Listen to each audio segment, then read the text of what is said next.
Selamat sore Mas Andi. Ya, sore. Mas Andi, boleh diceritakan mungkin seberapa kenal Mas Andi dengan ADP? Saya manggilnya Om Daru, sama Om Daru udah lumayan lama kenal sih. Tapi ngobrolnya itu cuman sebatas kayak sapa-sapa doang. Terus kebetulan dia juga customer saya. Terus ngobrolnya tentang ya alat-alat yang di toko saya itu aja. Sama terakhir ngobrol panjang tuh waktu dia mudik kena macet, itu ngobrol panjang. Setelahnya nggak, cuman saya lihat dia lewat, terus dia lagi bersihin mobilnya, nyapa, udah gitu doang sih. Kalau dari Mas Andi sendiri menilai Om Daru tadi ya, akrabnya, seperti apa sih, sosok yang seperti apa? Dia sosok yang pendiam sekali, jadi kalau dia nggak kenal pasti dia pasti diem banget. Kalau nggak ditanya dia pun nggak ngobrol. Terus dia perfeksionis, dia tuh bersihan banget orangnya. Setiap mau berangkat, mau pulang kerja pasti dia bersih-bersih mobilnya dulu. Kalau habis pulang kerja dia habis bersihin mobil, dia pasti buang sampah dulu gitu sih. Saya kenalnya dia perfeksionis banget orangnya. Oke. Kalau misalnya seperti jam-jam sekarang nih Mas Andi, di sore hari ini biasanya almarhum itu kesehariannya seperti apa sih? Nah biasanya jam segini nih saya lagi nongkrong di sini di depan toko, dia lagi bersihin mobilnya di depan. Nah itu sambil saya ngobrol-ngobrol sama dia, cuman sebatas kayak hobinya doang, nggak soal pribadi, nggak pernah soal pribadi. Dia tertutup sekali. Mas Andi, apa Mas Andi pernah melihat ada mungkin rekan atau dari almarhum bertemu dengan kerabat di sekitar kos-kosan ini? Nggak pernah. Dia setiap pulang atau dia lagi libur, dia nggak pernah bawa ajak temen atau siapapun. Dia paling keluar juga cuma bawa laundryan, pakai sepeda ke laundry sebelah gitu doang sih. Nggak pernah lihat ada temen masuk ke sini.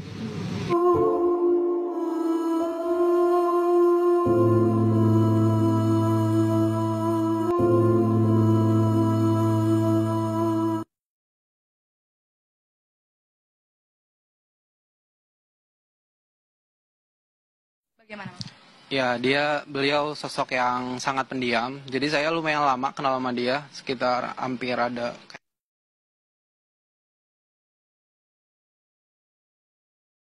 Jadi saya lumayan lama kenal sama dia, sekitar hampir ada kayaknya 2 tahun deh di sini deh. Terus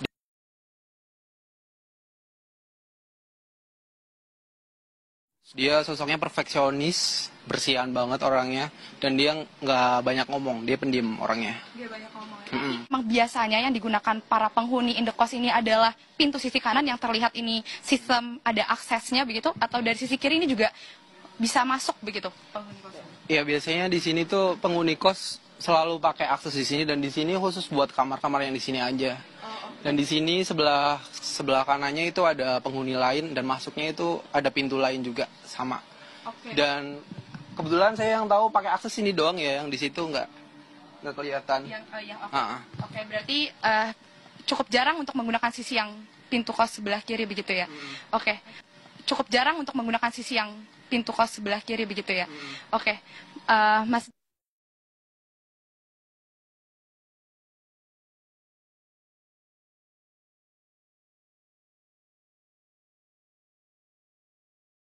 Mas Andi mungkin boleh di bawah CCTV ini, Medop dan juga saudara, ini ada akses pintu. Di mana untuk masuk ke dalam area indekos ini memang ada 2 akses pintu.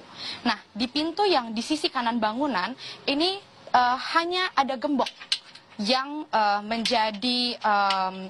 menjadi salah satu sistem keamanan begitu untuk penghuni yang akan masuk ke area indekos. Nah, ini berbeda Medop dengan pintu yang ada di sisi kiri bangunan, di mana memang ada 2 pintu, ini yang bisa digunakan para penghuni. Kalau di sisi yang sebelah kiri, ini sistem keamanannya cukup lebih ketat. Kenapa saya katakan begitu? Karena untuk masuk saja ke area indekos ini, penghuni indekos ini harus menempelkan sidik jari atau semacam kartu akses begitu ya untuk masuk ke dalam area indekos.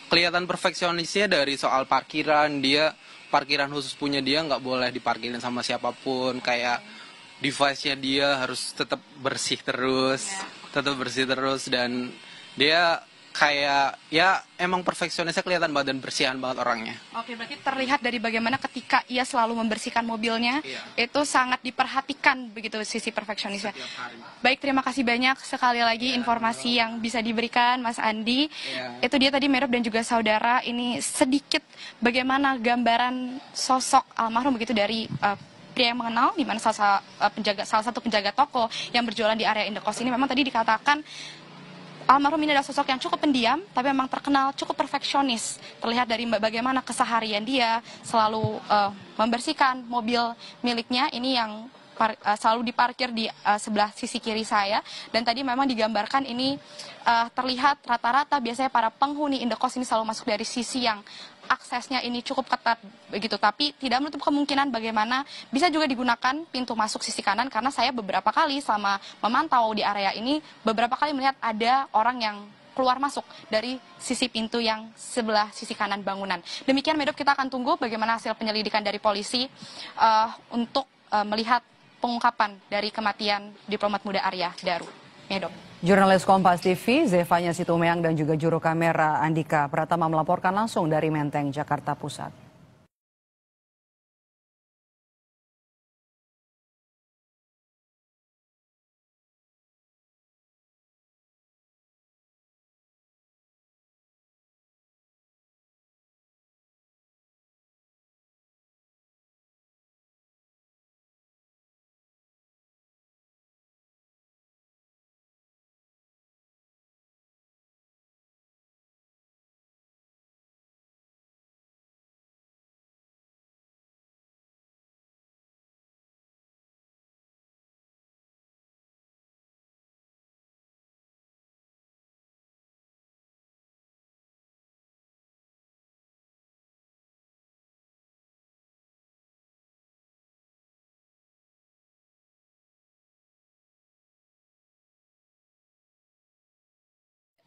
Mas Andi mungkin boleh atau enggak kondisi area belakang bangunan ini, karena kalau saya lihat tadi kan ini ada seperti ruang tengah ya, untuk apakah bentuk kondisi bangunannya ini seperti letter U, artinya dari pintu masuk sisi kiri ini bisa juga orang keluar dari pintu yang sisi kanan, atau ini sebenarnya terbatas aksesnya ini? Saya tahunya sih terbatas ya, tapi saya nggak pernah mastiin buat masuk ke dalam. Soalnya taunya kalau penghuni sebelah ya keluarnya lewat sebelah, kalau penghuni sebelah sini ya selalu lewat sini, nggak pernah kayak ada dia masuk sini keluar situ, nggak pernah lihat sih. Oke.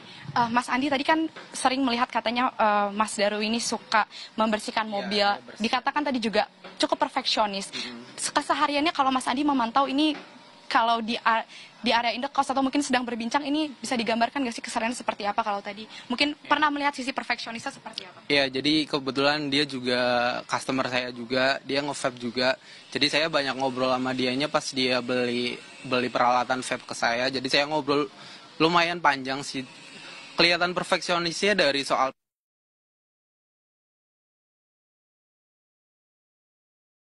parkiran, dia parkiran khusus punya dia, nggak boleh diparkirin sama siapapun, kayak device-nya dia harus tetap bersih terus, dan dia kayak ya emang perfeksionisnya kelihatan banget dan bersihan banget orangnya. Oke, berarti terlihat dari bagaimana ketika ia selalu membersihkan mobilnya, itu sangat diperhatikan begitu sisi perfeksionisnya. Baik, terima kasih banyak. Fakta baru terungkap dari kasus kematian diplomat muda Arya Daru Pengayunan. Fakta terbaru itu adalah terkait karyawan toko PEP yang berada tepat di depan kos Arya Daru. Toko tetap beroperasi normal dan melayani pelanggan. Beberapa pengunjung terlihat keluar masuk seperti biasa. Namun, karyawan bernama Rifki yang sempat dimintai keterangan polisi disebut telah berhenti bekerja. Katanya sih habis dipanggil ke kantor pusat tadi di jam 13 tepat waktu Indonesia Barat. Terus langsung berhenti. Saya juga baru dengar tadi dari teman kalau dia resign hari ini. Kata Dani, pegawai pengganti di toko PEP. Toko PEP itu menempati 2 ruangan yang terhubung langsung dengan area kos. Nah, itu dia. Faktanya, kenyataannya, kematian dari diplomat tersebut memanglah tidak wajar. Maka bila ada yang beranggapan kematian dari diplomat tersebut dianggap wajar, itu baru tidak wajar. Makanya main tuh yang wajar-wajar aja, jangan main yang kagak wajar. Ih, bandel sih. Tapi ngobrolnya itu cuman sebatas kayak sapa-sapa doang. Sapa-sapa doang. Oke. Kalau orang cuma sapa-sapa doang, atau tegur sapa doang, atau say hello doang, berarti kan cuman sekedarnya ya. Nah, pertanyaannya, kenapa lu bisa menilai karakter yang bersangkutan secara detail? Bisa menjelaskan kebiasaan yang bersangkutan secara baik? Berarti lu memperhatikan dengan baik yang bersangkutan nih.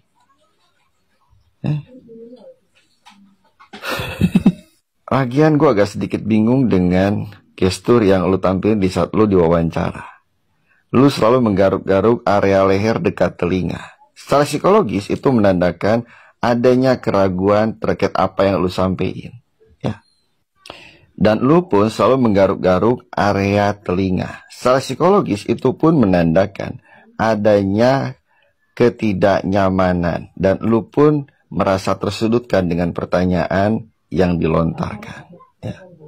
Ya, gue sih kagak mau nuduh, kagak mau curiga, kagak mau juga berburuk sangka. Hanya saja sungguh membingungkan dengan apa yang lu sampein. Karena apa yang lu sampein dan itu keluar dari mulutnya lu saling kontradiktif. Apalagi gestur tubuh yang lu tampilin sungguh menjadi sebuah anomali.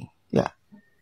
Ingat, selalu gue berkali-kali menyampaikan, manusia itu selalu disetting untuk jujur, tidak pernah disetting untuk berbohong atau menutupi sesuatu. Maka di saat manusia memaksakan dirinya untuk berbohong, untuk menutupi sesuatu, maka akan ada anggota tubuh yang akan menunjukkan kejujuran.